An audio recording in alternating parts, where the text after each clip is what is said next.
दोस्तों, चीन की कमर टूट चुका है। इस वक्त चीन भीख मांगने की कगार पर खड़ी है। दुनिया की लगभग सभी देशों से दुश्मनी करके चीन भयंकर संकट में पड़ चुका है और एक दिन ऐसा आएगा जब चीन पर परमाणु मिसाइल या सैन्य कार्रवाई की जरूरत नहीं पड़ेगी, बल्कि चीन खुद व खुद बर्बाद हो जाएगा।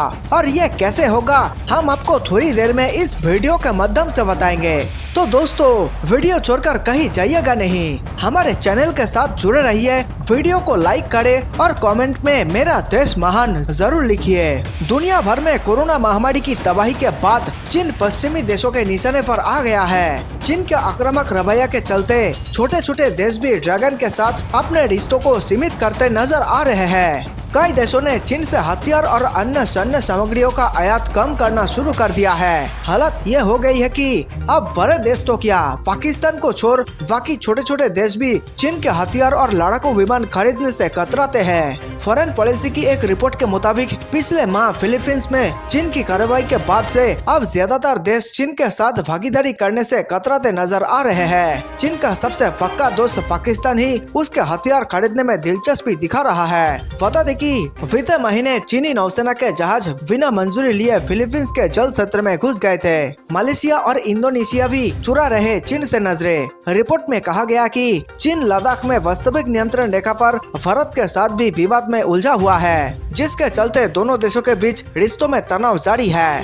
भारत दूसरे देशों से हथियार आयात करता है, लेकिन वे चीन से सैन्य उपकरण नहीं खरीदता। ऐसा ही कुछ वियतनाम के साथ भी है। वियतनाम और चीन के बीच भी समुद्र क्षेत्र में विवाद बढ़ता जा रहा है। रिपोर्ट के मुताबिक चीन अपने लड़ाकू विमान बेचना चाहता है, लेकिन मलेशिया और इंडोनेशिया तक उसके खरीदार बनने को राजी नहीं है। यह है ड्रैगन की ख्वाहिश। हथियारों के लिए चीन पर सिर्फ पाकिस्तान ही निर्भर है। इस्लामाबाद ने बीते 5 सालों में जितने हथियार आयात किए हैं, उनमें से 74% हिस्सेदारी चीन की है। रिपोर्ट में कहा गया कि चीन की इस असफलता के पीछे सबसे बड़ा कारण उसकी विदेश नीति है। लड़ाकू विमान बेचने के लिए किसी भी देश को अपनी व्यापार नीति को लचीला बनाने की जरूरत पड़ती है, तकनीक हस्तांतरित करनी होती है। यह सब हथियारों की डील का हिस्सा होता है, लेकिन चीन ऐसा नहीं होने देता। चीन दुनिया भर में सबसे बड़ा निर्यातक बनना चाहता है, लेकिन वे अपना आयात नहीं बढ़ाना चाहता।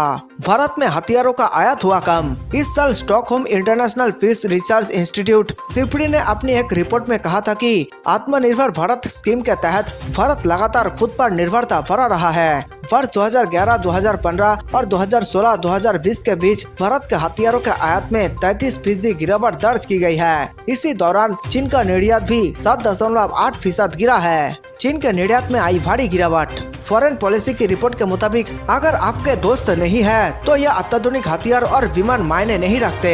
यही वजह है कि दुनिया के देश बीजिंग के फाइटर जेट खरीदने से बच रहे हैं। तकनीक सुधार के बावजूद इन देशों से पीछे है चीन। चीन ने लगातार अपने लड़ाकू विमानों की तकनीक में सुधार कर रहा है। ड्रैगन ने J-10, J-10C और FC-31 जैसे लड़ाकू विमान बनाए हैं। सिपड़ी की रिपोर्ट के मुताबिक वर्ष 2000 से 2020 के बीच चीन ने $7.2 अरब के सैन्य विमान निर्यात किए हैं। वही अमेरिका ने सबसे ज्यादा $99.6 अरब के विमान निर्यात किए हैं और इसके बाद दूसरे नंबर पर रूस ने $61.5 अरब के विमान दूसरे देशों को दिए हैं। यहाँ तक कि फ्रांस ने भी चीन से दोगुना कीमत यानी $14.7 अरब के विमान निर्यात किए हैं। तो वही ताइवान के मामले में चीन आक्रामक हो गया है और अब वे अमेरिका को सीधे देख लेने की धमकी दे रहा है। चीन ने अप्रत्यक्ष रूप से जंग की धमकी दी है। चीन के विदेश मंत्री वांग यी ने कहा है कि ताइवान हमारी मुख्य भूमि का हिस्सा है और अमेरिका इस मामले में हस्तक्षेप कर खतरा उठा रहा है। वांग ने कहा,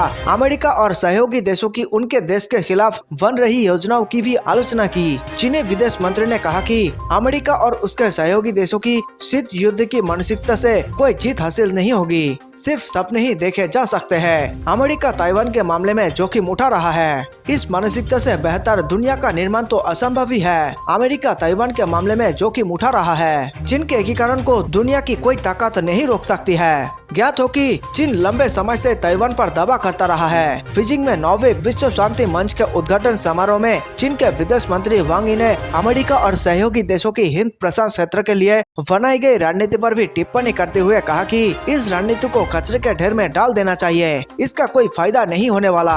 ताइवान के साथ सैन्य संबंध बढ़ाने के खिलाफ चेतावनी दी। हाल में चीन के रक्षा मंत्रालय ने अमेरिका को ताइवान के साथ सैन्य संपर्क बढ़ाने के खिलाफ चेतावनी दी थी। मंत्रालय के प्रवक्ता रेन गुओकियांग ने कहा था कि चीन इस द्वीप देश को जोड़ने में भरोसा रखता है और किसी बाहरी हस्तक्षेप का विरोध करता है। एक बयान में उन्होंने ताइवान से सभी सैन्य संबंध तोड़ने को कहा था। इससे पहले चीन G7 देशों की बैठक में ताइवान का मुद्दा उठाए जाने पर अमेरिका पर भड़का हुआ था। उन्होंने कहा कि चीन को फिर से एकीकृत करना एक ऐतिहासिक जरूरत है। इस प्रक्रिया को कोई रोक नहीं सकता है। उन्होंने कहा कि ताइवान स्टेट में लोग शांति और स्थिरता चाहते हैं। ताइवान की आजादी का कोई फल नहीं है और उसके पीछे भागने का मतलब है जंग। रेन ने अमेरिका से उनकी वन चाइना पॉलिसी का पालन करने के लिए कहा।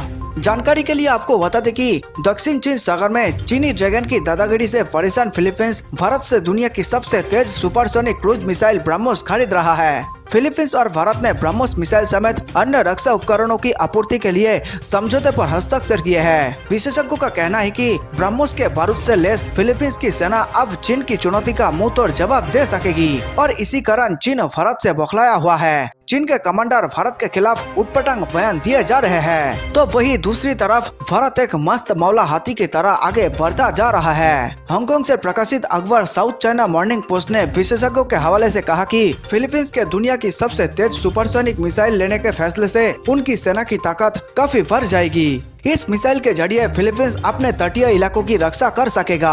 फिलीपींस का चीन के साथ साउथ चाइना सी में अधिकार को लेकर विवाद चल रहा है। अकबर ने यह भी कहा कि फिलीपींस और भारत के बीच में लगातार रक्षा सहयोग बढ़ रहा है। इस सौदे के बाद अब भारत और रूस के ज्वाइंट वेंचर के तहत तैयार की गई supersonic cruise missile BrahMos Philippines को निर्यात की जाएगी। फिलीपींस के अलावा कई अन्य देशों ने भी इस सुपरसोनिक मिसाइल में अपनी रुचि दिखाई है। ब्रह्मोस मिसाइल को सबमरीन, शिप, एयरक्राफ्ट या जमीन से लॉन्च किया जा सकता है। इस साल होने वाले समिट में प्रधानमंत्री नरेंद्र मोदी और फिलीपींस के राष्ट्रपति रोड्रिगो दुतर्ते शामिल होंगे। भारत के ब्रह्मोस डील को लेकर फिलीपींस से लंबे समय से बातचीत जारी थी। कई गल्फ देशों ने भी इस सुपरसोनिक मिसाइल को खरीदने में रुचि दिखाई है। भारत पहले ही कई ब्रह्मोस मिसाइलों को लद्दाख और अरुणाचल में चीन के साथ लगती सीमा पर तैनात कर चुका है। पिछले कुछ हफ्तों से कई अलग अलग जगहों पर मिसाइल के नए वर्जन का परीक्षण चल रहा था। नए वर्जन में मिसाइल की रेंज 290 किमी से बढ़कर 400 किमी हो गई है। हालांकि इसकी रफ्तार 2.8 मैक ही है, जो ध्वनि की गति से करीब 3 गुना है। आने वाले समय में हाइपरसोनिक मिसाइल पर भी काम चल रही है। अगर आप चाहते हैं कि जल्द से जल्द हाइपरसोनिक मिसाइल भारत बना ले, तो आप अपनी राय नीचे कमेंट में जरूर लिखें। देशवासियों, हमने आपको हाल ही में एक वीडियो बनाकर बताया था कि फ्रांस हमारे लिए कितना महत्वपूर्ण देश है। मीडिया पर्ट ने कहा 2016 में हुई इस इंटर गवर्नमेंट डील की अत्यधिक संवेदनशील जांच औपचारिक रूप से 14 जून को शुरू की गई थी।